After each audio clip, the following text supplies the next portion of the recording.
Good morning. Welcome back. I don't know if you can tell, but I'm feeling much better today. Um, but it doesn't like need to make sense because sometimes I wake up and I feel this good, and then by the time I'm ready to go to bed, I am like done and I can barely even function. So we'll see how today goes because I am getting ready to head to Yale. And I'm going to be meeting a new team of doctors. And I believe uh, these people are going to be like the experts in graft versus host disease, which is what I'm dealing with, um, or what's I guess the most pertinent problem that I'm dealing with right now. So this will be interesting. I've never done anything like this where it's like a meet and greet with these doctors. And I wish that Dan was coming with me, but he has something else going on. So he's going to be on the phone with me, and I'm going to try to record some of this because I don't think that I'm going to be able to remember everything. But this is my tour and meet and greet with the people who are going to be doing my ECP, which is the extracorporeal photopheresis, which I had talked about a little bit in a different video. But brief overview is they take my blood out, they put it into a machine, they treat it with some chemicals, and then they blast it with like UVA light radiation. And it damages the white blood cells and causes them to go into apoptosis, which is cell death. And when they do that, they give off cytokines and other communication, like pheromones almost, to talk to other cells. And those other cells come in, macrophages, like the cleanup team, and they eat all of these T cells that have been reinfused into my body. And that is how they treat the graft versus host disease. We get rid of all of the cells that are causing the disease process by damaging them and then making my body um, clean it up. So it's like immunotherapy. Um, but that's a lot, and I'm going to be having surgery on Tuesday to have my port placed.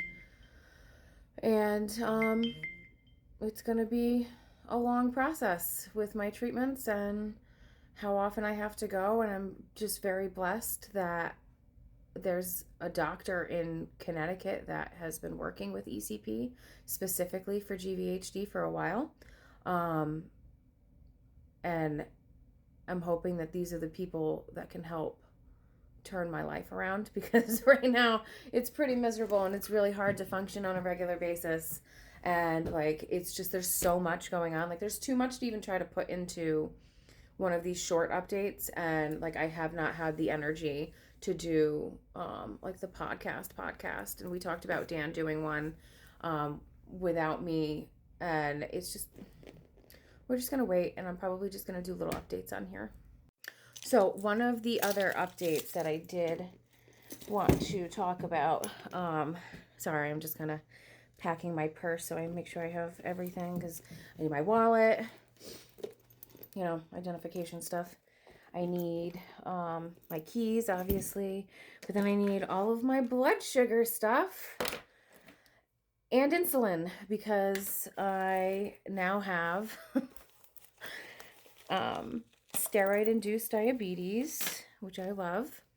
I beat type 1 diabetes. I've had gestational diabetes. I even had type 2 for like a short period of time. And so we beat all that, which is amazing and a miracle all on its own. Just to end up with steroid-induced diabetes is like infuriating. And what I'm doing right now is changing my Lancet. So this is good to go when I need to check my sugar later. And we're still trying to come up with like a plan on steroids, I guess, and coming off of them to try to give my body a little bit of a break. But the problem is I went up to 60 to try to control some of the inflammation, which it seems like that actually did a pretty good job, and I ended up less bulky. I didn't lose any of like the actual water weight. That's still fluctuating at like between 5 to 10 pounds a day with the Lasix. But what was I just saying? the prednisone. Sorry, squirrel brain, and it just doesn't work anymore. Anywho, so we went up to 60 milligrams and it helped. And I was like a little bit less bulky where I have all this swelling and stuff. But then it is impacting my blood sugars like significantly. And it's making me feel like poop. It's also making me a little crazy where I like am overstimulated in like 2 seconds and I just feel really overwhelmed like all the time. And I know it's the prednisone. So we backed off from 60 and they had me drop to 40 on Wednesday. And that might be why I also felt so crappy Wednesday. And then Thursday, yesterday, oh my gosh, I was so swollen. My calves were 1.5 inches, almost 2 inches larger than they should be, because I measured them 2 weeks ago and they were like 15 inches, which is still pretty big, but that's with all the swelling. And then last night I had Dan measure my calves and I was at 17 inches for my calves, which is insane to me. So yeah, that's living that life right now. It's awesome. And like my face is so swollen. They tried to say some of this was moon face, which is from steroids, which happens. It's just a side effect, and prednisone or high dose steroids in general make you accumulate fat in your face and like the back of your neck. And as embarrassing as this is for me, I'm sure there's other people out there who have it worse and don't want to talk about it. You get this hump on the back, which is lovely. It's a great accessory to any outfit, I promise. I actually really like my hat wigs because they cover that and you can't see it. But it's too cumbersome. I'm meeting new people today. I'm going to have to strip down because they're going to have to see my whole body and what condition it's in. So it doesn't really matter, I guess. But that happens. This happens, but usually not to like the extent that I have. And it's not just like moon face where it's here. It's my whole face. You can't really see because of the filter I have on, but I get lines underneath my glasses because my face is so swollen. My lips are inflamed. I know it looks like chapped lips, and like right now I'm wearing a little bit of lipstick, but all of this is inflamed. My whole mouth. Opening my mouth is really, really hard because like all the way for sandwiches and stuff like that, because of how swollen this is. It doesn't even look like real skin. It's so crazy. So this happens sometimes from steroids, but this is a combination of steroids and like the GVHD, which is awesome. So trying to come down on the steroids. We're down to 40 milligrams. My body's not loving it, although today I was able to get my rings on. I haven't been able to wear them in a few days. But the problem is like I can get them on and then I can't get them off. So I actually should probably take that off because that's a problem. With that being said,